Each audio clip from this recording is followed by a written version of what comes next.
Hey all, I came up with this idea on a local hackathon event where I saw a local hacker, you could say, build up a scrolling bar graph based on an accelerometer.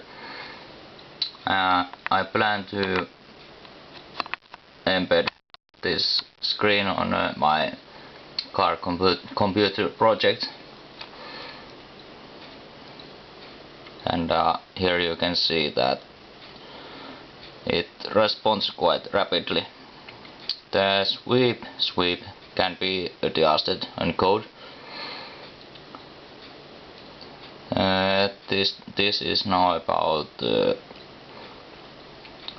I have no idea, but at least 30 seconds per screen and 1 minute per screen works quite well.